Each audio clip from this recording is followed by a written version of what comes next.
Things that you need before you create your VA portfolio. Kailangan pa ba di ay ang portfolio?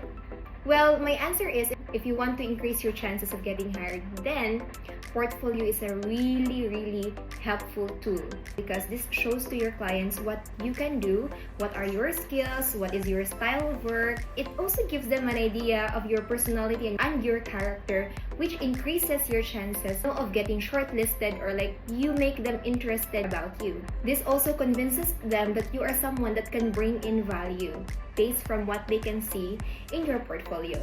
The reason why maglisod tag grades sa atong portfolio is because ang mga materials nga atong need is dili pa ready. Putting together a portfolio, guys, is not an easy job. That is why there is a checklist that I'm gonna share with you to help you create a really appealing and organized na portfolio. I have a long checklist. There are 12 items that I want you to prepare, but trust me, this is going to be very helpful. So here's our portfolio checklist. So number 1, take professional shots. Dapat na atay professional nga mga pictures nga magamit nato to showcase in our portfolio. Because the portfolio should speak about yourself and your skills. Dapat nindot ang image nga ato nindot ang picture nga ato ang gamiton. Take a headshot and also workspace photos. So because portfolio gives them an idea of how do you look like, your personality, how do you look like at work before they even get to meet you. No, virtually. You can do it yourself, no, DIY. If gusto ka, if you have a good camera, dapat good imong lighting, it speaks about yourself, your character, and also mo hit siya sa kind sa niche na imong gipili. Later, we'll talk about niche. If you have a budget, you can also hire a professional photographer to take the picture for you. Just let him know what kind of picture do you want. You need a headshot and you need also a shot nga that represents how you look like at work. Number 2 is, as I mentioned, niche. Before creating your portfolio, dapat you already have a niche in mind na kay specific nga role nga gusto nimo i-focus. Say for example, you wanna do social media marketing, so that is your niche. Dapat you understand unsa ang role sa social media manager, unsay mga task nga ginabuhat niya. Number 3 is choose your market. Unsay market? So, after choosing a niche, for example, social media manager, you can also decide to focus on a specific na industry or market. Say, for example, you want to focus on helping clients in the real estate nga market. My market is in the health and wellness space. Ako mga clients kay nasa health and wellness nga industry. There are also other markets that you can choose from. Just do the research. If wala kay specific na market, that's okay, but it's gonna really help you to make your messaging more tailored kasi you can connect better. You can tailor your messaging and your approach to that market. Mas dali nimo ma-communicate ang client. Mas dali nimo ma-sell imong self. Study what are the different types of market. Health and wellness space, sports, real estate, cosmetics, kana siya ang mga markets. Number 4, so na kay niche, na kay target market. Now, create sample outputs, ana nga role. So, social media manager, as an example, you create mga captions, mga posts, sample tasks, so that you can present to showcase that you really know how to do the job. Number 5, define your pricing. Dapat karon pa lang daan is that you understand already how much is the pricing ana nga niche, ana nga market. So, how can I know? Go to Upwork, mag-search ka mga job posting related to that niche in that market, and then pila usually ginabayad nila. That gives you an understanding na, okay, inani di ang compensation sa average market pag inani ang role.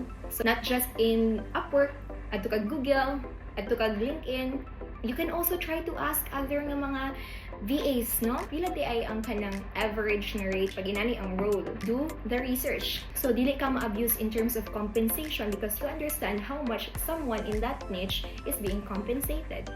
Also, you adjust your pricing based on the level of your expertise.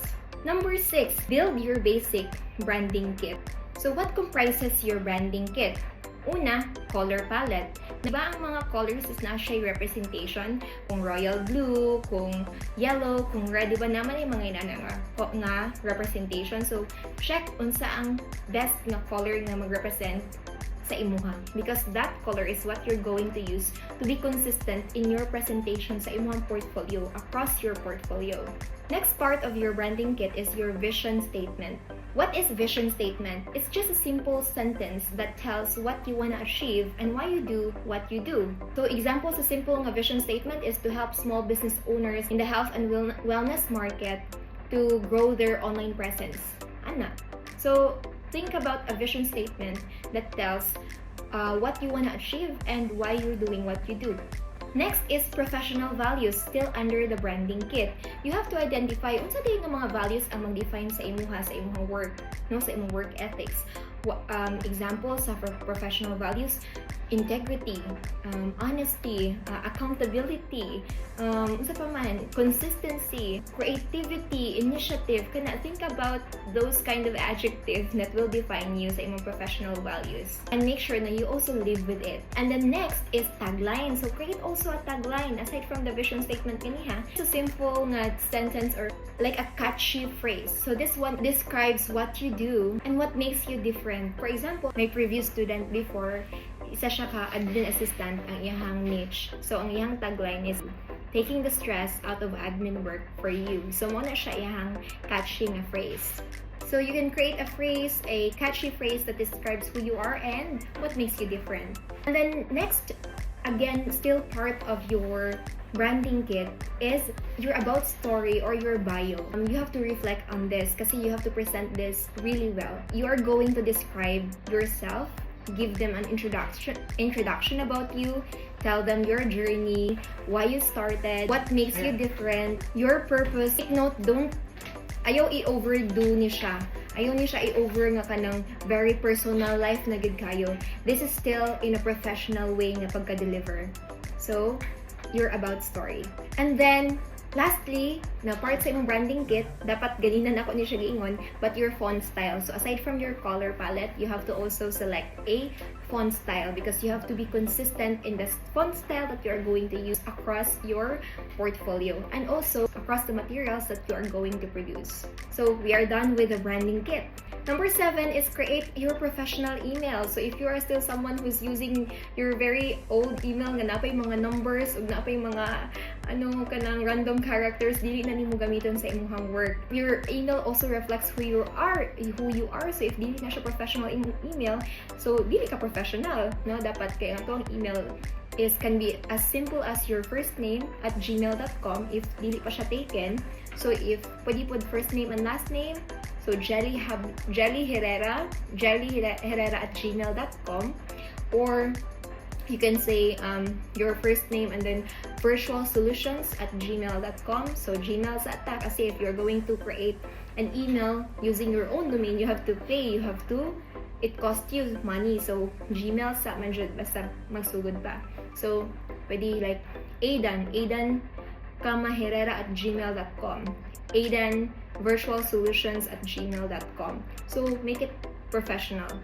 Don't use those mga karaan na nimo nga mga email nga parang jejemon pa. Number 8 is that you have to prepare your calendar, your Calendly, or unsa pa man ang other nga mga calendar tools. Ako, I'm familiar with Calendly, mo akong ginabuhat. Now, the reason why I want you to prepare your calendar link, your Calendly, or whatever calendar is that, is because we are going to use that to link in your portfolio so that it's easier for client to book a meeting with you if they are interested. Number 9, prepare your communications tool because imuha pud nang gamiton dagto to link or to put in your portfolio. As many as possible nga pwede. Aron daghag options si client on how they can contact you. So na WhatsApp, na Telegram, LinkedIn, unsa pa man ang klase-klase sa mga communications tool. Zoom link nimo, imuhang Skype, pero dili naman active ang Skype ron, di ba? Number 10 is that optimize your social media. Make it look professional because you are also going to put your social media there. Client will be curious kung who are you as a person, no, in your social media. I-stalk kanila. Kita gani, i-stalk gani na to ang client. So, how much more sila, di ba? Nga i-hire nila sila ang bayad sa to, ah. So, if i-stalk nila, do we look presentable? Do we look professional? Or jejemon ba kaayo ato mga post? Puro ba mga memes? It doesn't reflect ba kung professional ba ta? It doesn't reflect ba kung kanang skilled ba ta? So, fix your social media. Yung IG, mong FB, mong LinkedIn. Additionally, also optimize your jobs platform because there are other clients that would also look there, especially if they are familiar.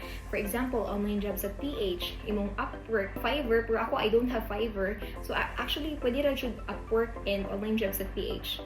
And at least kana i-optimize. Kasi pasabot pag-optimize, by the way. So, imuhang i-fix, imuha siyang i-look presentable and professional. Dapat nadagto ang mga details about you, about your skills, about your expertise, if naka-experience, ibutang mo dito. Dapat dito part na magbutang mo sample works. So, optimize those accounts. Number 11, create a professional email signature. So, I'll show an example of a simple professional email signature. It doesn't have to be very bongga na kaayo, but simple professional. And then lastly, last na good. So set up your payments account.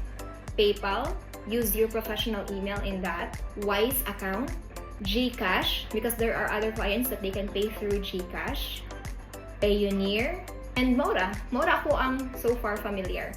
So, because I'm being paid through PayPal, ako na-experience PayPal, Payoneer, and Wise only. Once all of those are ready, it's gonna be easier for you to put together your portfolio. Di na ka maglisod.